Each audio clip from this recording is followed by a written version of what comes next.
America's public energy conversation boils down to this question. Would you rather die of A, oil wars, or B, climate change, or C, nuclear holocaust, or D, all of the above? Oh, I missed one. Or E, none of the above. That's the one we're not normally offered. What if we could make energy do our work without working our undoing? Could we have fuel without fear? Could we reinvent fire? You see, fire made us human, fossil fuels made us modern, but now we need a new fire that makes us safe, secure, healthy, and durable. Let's see how.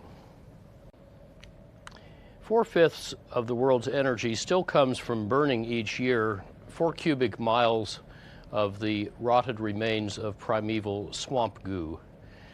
Those fossil fuels have built our civilization, they've created our wealth, they've enriched the lives of billions, but they also have rising costs to our security, economy, health, and environment that are starting to erode, if not outweigh, their benefits. So we need a new fire.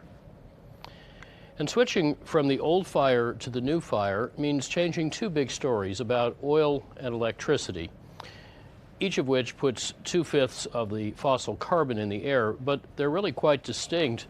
Less than 1% of our electricity is made from oil, although almost half is made from coal.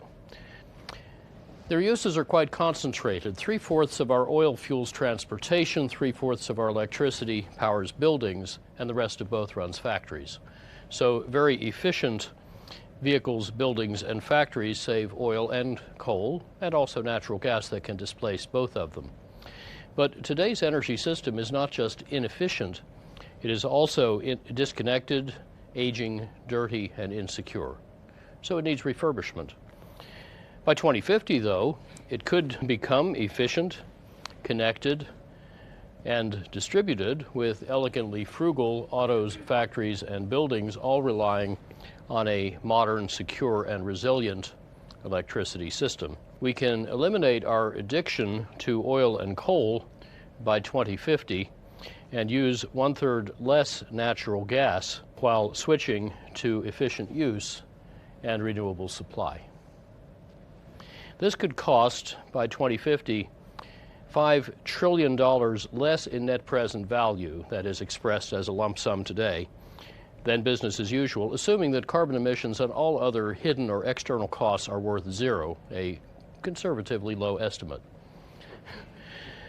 Yet this cheaper energy system could support a 158% bigger U.S. economy, all without needing oil or coal, or for that matter, nuclear energy.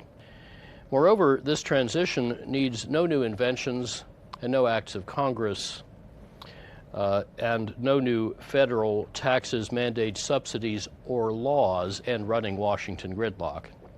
Let me say that again. I'm going to tell you how to get the United States completely off oil and coal, $5 trillion cheaper, with no act of Congress, led by business for profit.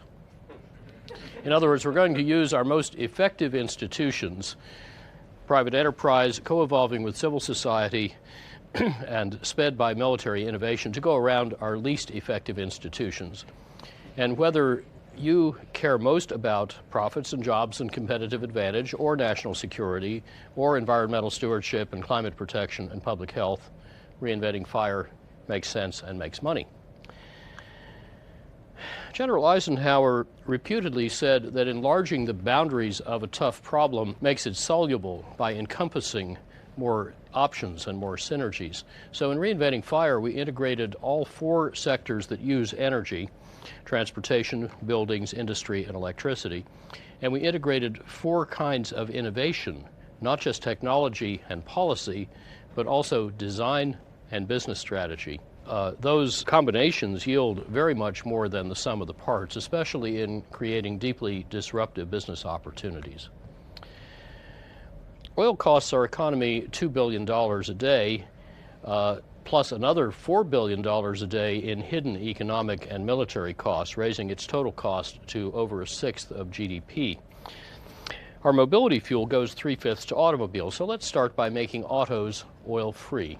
2/3 of the energy it takes to move a typical car is caused by its weight, and every unit of energy you save at the wheels by taking out weight or drag saves 7 units at the tank, because you don't have to waste 6 units getting the energy to the wheels.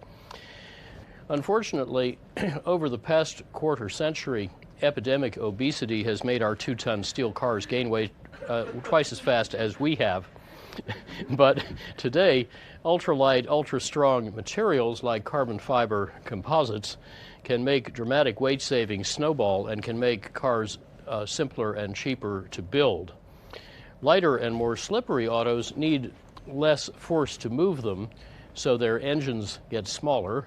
Indeed, that sort of vehicle fitness then makes electric propulsion affordable, because the batteries or fuel cells also get smaller and lighter and cheaper, so sticker prices will ultimately fall to about the same as today, while the driving cost, even from the start, is very much lower.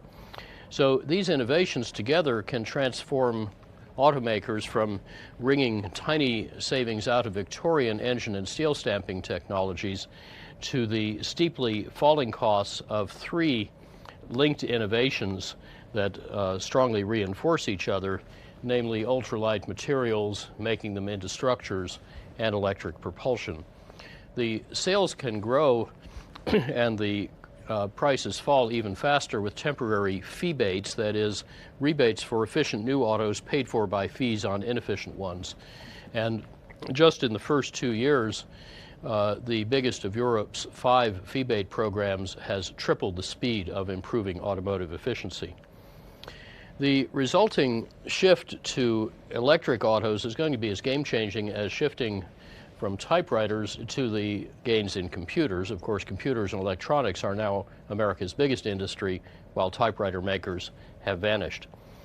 So vehicle fitness opens a new automotive competitive strategy that can double the oil savings over the next 40 years, but then also make electrification affordable, and that displaces the rest of the oil.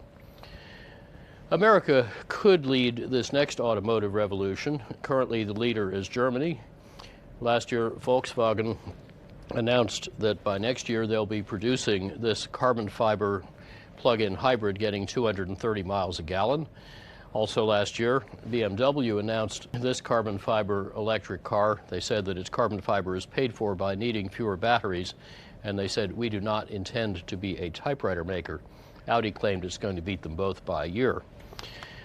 7 years ago, an even faster and cheaper American manufacturing technology was used to make this little carbon fiber test part, which doubles as a carbon cap, in 1 minute. And you can tell from the sound how immensely stiff and strong it is. Don't worry about dropping it. It's tougher than titanium. Tom Friedman actually whacked it as hard as he could with a sledgehammer without even scuffing it. But such manufacturing techniques can scale to automotive speed and cost with aerospace performance. They can save 4/5 of the capital needed to make autos. They can save lives because this stuff can absorb up to 12 times as much crash energy per pound of steel. If we made all our autos this way, it would save oil equivalent to finding 1.5 Saudi Arabias or half an OPEC by drilling in the Detroit Formation, a very prospective play. And all those nega barrels under Detroit cost an average of $18 a barrel. They are all American, carbon-free, and inexhaustible. The same physics and the same business logic also apply to big vehicles. In the 5 years ending in 2010, Walmart saved 60% of the fuel per ton mile in its giant fleet of heavy trucks through better logistics and design. But just the technological savings in heavy trucks can get to 2/3, and combined with triple to quintupled efficiency airplanes now on the drawing board can save close to $1 trillion. Also, today's military revolution in energy efficiency is going to speed up all of these civilian advances in much the same way that military R&D has given us the internet, the global positioning system, and the jet engine and microchip industries. As we design and build vehicles better, we can also use them smarter by harnessing 4 powerful techniques for eliminating needless driving. instead of just seeing the travel grow, we can use innovative pricing, charging for road infrastructure by the mile, not by the gallon. We can use some smart IT to enhance transit and enable car sharing and ride sharing. We can allow smart and lucrative growth models that help people already be near where they want to be so they don't need to go somewhere else, and we can use smart IT to make traffic free flowing. Together, those things can give us the same or better access with 46 to 84% less driving, saving another $0.4 trillion plus $0.3 trillion from using trucks more productively. So 40 years hence, when you add it all up, a far more mobile U.S. economy can use no oil. Saving or displacing barrels for $25 rather than buying them for over 100 adds up to a $4 trillion net saving, counting all the hidden costs at zero. So to get mobility without oil, to phase out the oil, we can get efficient and then switch fuels. Those 125 to 240 mile per gallon equivalent autos can use any mixture of hydrogen fuel cells, electricity, and advanced biofuels. The trucks and planes can realistically use hydrogen or advanced biofuels. The trucks could even use natural gas, but no vehicles will need oil. And the most biofuel we might need, just 3 million barrels a day, can be made 2/3 from waste without displacing any cropland and without harming soil or climate. Our team speeds up these kinds of oil savings by what we call institutional acupuncture. We figure out where the business logic is congested and not flowing properly. We stick little needles in it to get it flowing, working with partners like Ford and Walmart and the Pentagon. And the long transition is already well underway. In fact, 3 years ago, mainstream analysts were starting to see peak oil not in supply but in demand. And Deutsche Bank even said world oil use could peak around 2016. In other words, oil is getting uncompetitive even at low prices before it becomes unavailable even at high prices. But the electrified vehicles don't need to burden the electricity grid. Rather, when smart autos exchange electricity and information through smart buildings with smart grids, they're adding to the grid valuable flexibility and storage that help the grid integrate varying solar and wind power. So the electrified autos make the auto and electricity problems easier to solve together than separately. And they also converge the oil story with our second big story, saving electricity and then making it differently. And those twin revolutions in electricity will bring to that sector more numerous and profound and diverse disruptions than any other sector, because we've got 21st century technology and speed colliding head on with 20th and 19th century institutions, rules, and cultures. Changing how we make electricity gets easier if we need less of it. Most of it now is wasted, and the technologies for saving it keep improving faster than we're installing them, so the unbought efficiency resource keeps getting ever bigger and cheaper. But as efficiency in buildings and industry starts to grow faster than the economy, America's electricity use could actually shrink, even with the little extra use required for those efficient electrified autos. And we can do this just by reasonably accelerating existing trends. Over the next 40 years, buildings which use 3/4 of the electricity can triple or quadruple their energy productivity, saving $1.4 trillion net present value with a 33% internal rate of return, or in English, the savings are worth 4 times what they cost. And industry can accelerate too, doubling its energy productivity with a 21% internal rate of return. And the key is a disruptive innovation that we call integrative design that often makes very big energy savings cost less than small or no savings. That is, it can give you expanding returns, not diminishing returns. That is how our 2010 retrofit is saving over 2/5 of the energy in the Empire State Building. Remanufacturing those 6,500 windows on site into super windows that pass light but reflect heat, plus better lights and office equipment and such, cut the maximum cooling load by 1/3 and then renovating smaller chillers instead of adding bigger ones saved $17 million of capital cost, which helped pay for the other improvements and reduced the payback to just 3 years. Integrative design can also increase energy savings in industry. Dow's billion-dollar efficiency investment has already returned $9 billion, but industry as a whole has another $500 billion of energy still to save.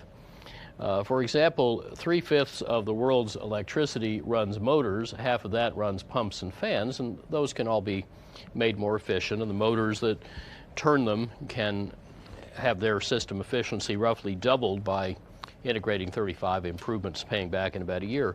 But first we ought to be capturing bigger, cheaper savings that are normally ignored and are not in the textbooks.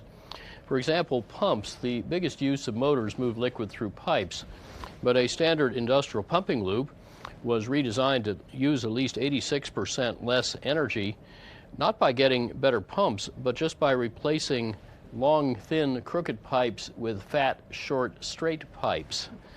This is not about new technology, it's just rearranging our metal furniture. And of course, it also shrinks the pumping equipment and its capital costs. So what does such savings mean for the electricity that is 3/5 used in motors? Well, from the coal burned at the power plant through all these compounding losses, only 1/10 of the fuel energy actually ends up coming out the pipe as flow. But now let's turn those compounding losses around backwards, and every unit of flow or friction that we save in the pipe saves 10 units of fuel cost pollution and what Hunter Lovins calls global weirding back at the power plant. And of course, as you go back upstream, the components get smaller and therefore cheaper.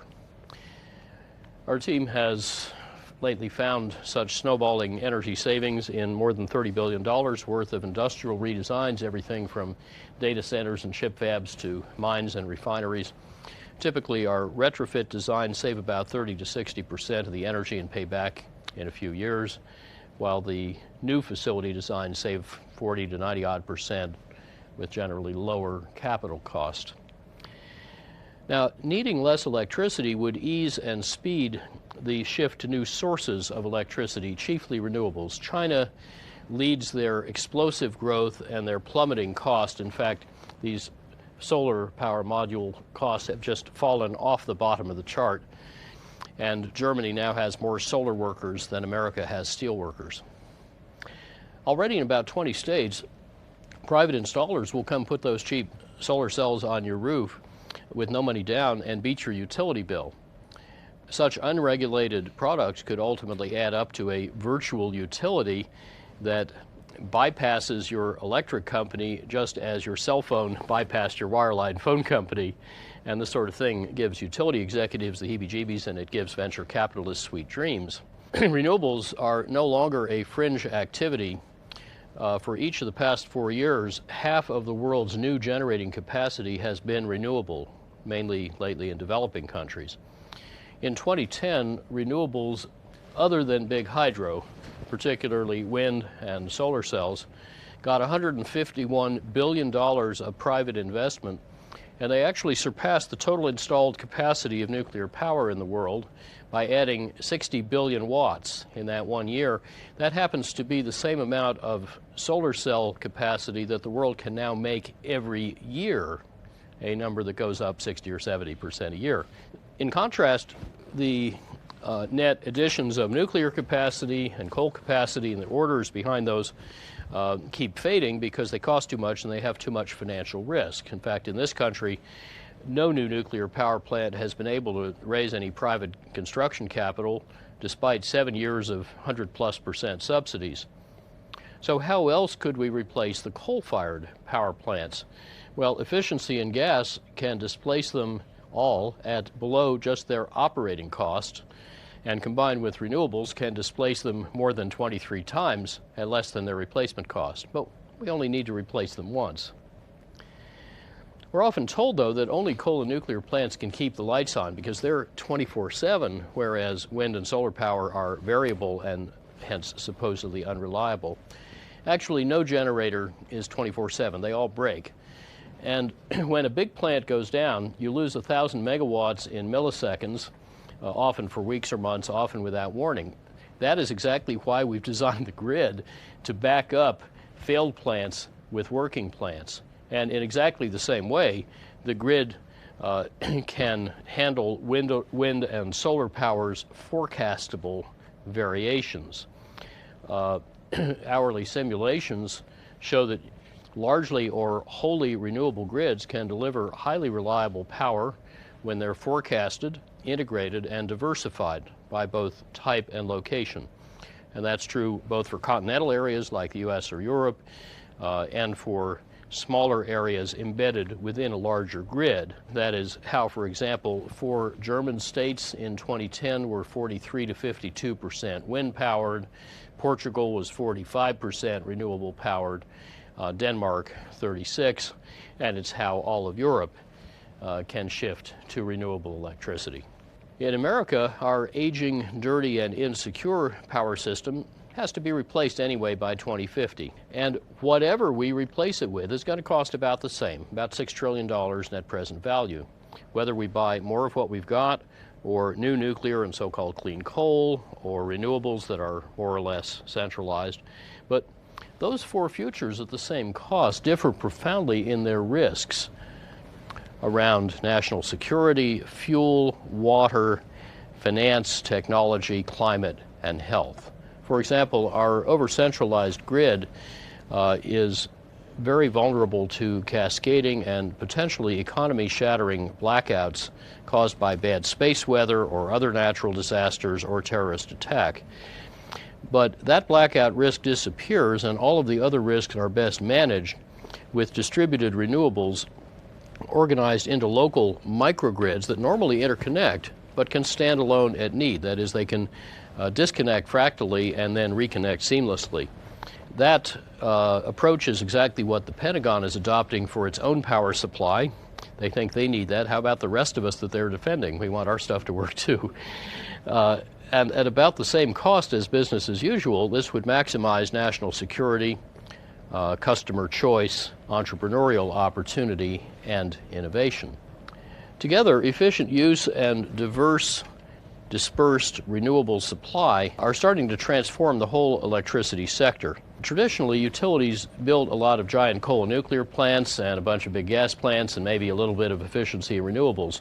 And those utilities were rewarded, as they still are in 34 states, for selling you more electricity. However, especially where regulators are now instead rewarding cutting your bills, the investments are shifting radically toward efficiency, demand response, cogeneration, renewables, and ways to knit them all together reliably with less transmission and little or no bulk electricity storage. So our energy future is not fate but choice, and that choice is very flexible. In 1976, for example, government and industry insisted that the amount of energy needed to make $1 of GDP could never go down. And I heretically suggested it could go down several-fold. Well, that's what's actually happened so far. It's fallen by half. But with today's much better technologies, more mature delivery channels, and integrative design, we can do far more and even cheaper. So to solve the energy problem, we just needed to enlarge it. And the results may at first seem incredible, but as Marshall McLuhan said, only puny secrets need protection. Big discoveries are protected by public incredulity. Now combine the electricity and oil revolutions, both driven by modern efficiency, and you get the really big story, reinventing fire, where business, enabled and sped by smart policies in mindful markets, can lead the United States completely off oil and coal by 2050, saving $5 trillion, growing the economy 2.6-fold, strengthening our national security. Oh, and by the way, by getting rid of the oil and coal, reducing the fossil carbon emissions by 82 to 86%. Now, if you like any of those outcomes, you can support reinventing fire without needing to like all of them and without needing to agree about which of them is most important. So focusing on outcomes, not motives, can turn gridlock and conflict into a unifying solution to America's energy challenge. This also turns out to be the best way to cope with global challenges: climate change, nuclear proliferation, energy insecurity, energy poverty, all of which make us less safe. Now, our team at RMI helps smart companies to get unstuck and speed this journey via 6 sectoral initiatives, with some more hatching. Of course, there's still a lot of old thinking out there too. Former oilman Maurice Strong said not all the fossils are in the fuel, but as Edgar Woolard, who used to chair DuPont, reminds us, companies hampered by old thinking won't be a problem, because he said they simply won't be around long term. I've described not just a once-in-a-civilization business opportunity, but one of the most profound transitions in the history of our species. We humans are inventing a new fire, not dug from below, but flowing from above. Not scarce, but bountiful. Not local, but everywhere. Not transient, but permanent. Not costly, but free. But for a little transitional tale of natural gas and a bit of biofuel grown in ways that sustain and endure, this new fire is flameless. Efficiently used, it really can do our work without working our undoing. Each of you owns a piece of that $5 trillion prize, and our new book, Reinventing Fire, describes how you can capture it. So with the conversation just begun at reinventingfire.com, let me invite you each to engage with us and with each other and with everyone around you to help make the world richer, fairer, cooler, and safer by together reinventing fire. Thank you.